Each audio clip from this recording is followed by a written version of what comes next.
Hello, let me introduce myself. My name is Joseph Aprilli, and I would basically like to take this opportunity to introduce you to an organization called the Seattle Institute of Peace Studies, or SIPS. I would like to begin by reading our mission statement. The primary goal of the Seattle Institute of Peace Studies, or SIPS, is the promotion of the study of peace and nonviolence in society, offering the appropriate environment and set of programs for those who wish to pursue such studies, and making the practice of peace and nonviolence personal by helping people develop peaceful and nonviolent lifestyle strategies for coping with the stresses and challenges faced in their day-to-day lives. SIPS is a social and community development organization not affiliated with any religion, ideology, dogma, or orientation. The founders, members of the board, and staff of this organization are dedicated to the steady advancement of peace in human affairs. We were inspired to start this organization on account of our strongly felt belief that the human world is in crisis. Throughout history, humans have had a penchant for resolving serious issues through the use of force. Earlier in history, this approach to human affairs has had a limited impact on the future prospects for humanity and life on the planet, mostly because the human population was limited in size and scope, and the weapons used were primitive by today's standards. With the population currently exceeding 6 billion individuals, and with the emergence of modern technological warfare, this is no longer the case. The two great wars of the 20th century are a somber testimonial to the efficiency of modern warfare. The aftermath of World War II left 50 million dead and 2 modern cities razed with nuclear weapons. I was born near the end of that war, and there are only a few of us who had a direct experience of the horrors of that war. Its effects were terrifying enough to inspire the creation of the United Nations. Since that time, there have been many wars, both major and minor. There are, of course, many different reasons for these conflagrations, but they all strongly suggest that peace has not yet taken hold in the human imagination. In addition to the purely human cost of war, we are faced with yet another threat that is one of environmental degradation.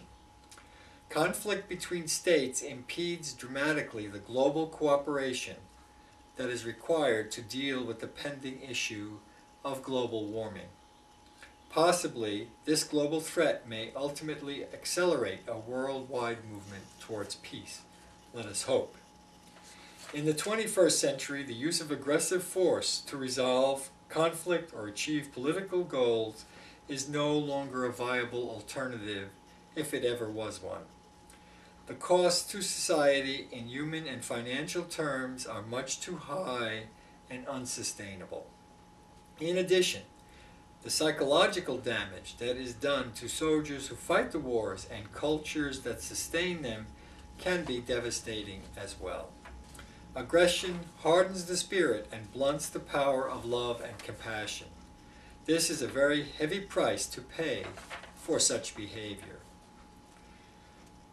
Peace in the world will obviously not be achieved by fiat or decisions made by policymakers from the top down. It will come instead when individual attitudes are changed. The Dalai Lama, in a recent visit to Seattle, stressed the need for compassion in place of confrontation when dealing with those who are perceived as being our adversaries. The fact that tens of thousands came to listen to him speak strongly suggests that there is thirst for a different way of thinking and a different way of behaving in the world. We feel that human societies may be ready for such a transformation in worldview and attitudes. According to Mahatma Gandhi, a man is but the product of his thoughts. What he thinks, he becomes. Our hope is to help implement this ideal essentially through education. Our plans, for example, encompass offering courses that look at the impact of war and an examination of the history of peacemaking, as outlined in our brochure, which is all of which will be available on our website. In addition, we plan to include discussions and workshops, all focused on the implementation of peaceful methods towards problem solving.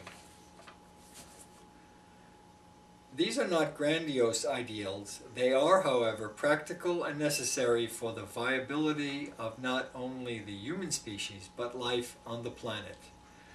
We realize that the impact we may have on the course of human affairs is necessarily a small one. However, we are not alone. There is, in fact, many individuals committed to a peaceful world and willing and able to contribute to it in some fashion. Our efforts are essentially community-based. We ask for your support in our endeavor. We are a new organization and our needs are many. Anyway, thank you very much for listening to this. And again, if this interests you in some way, please visit our website. Again, it's sipsworld.org. And thank you again, and goodbye.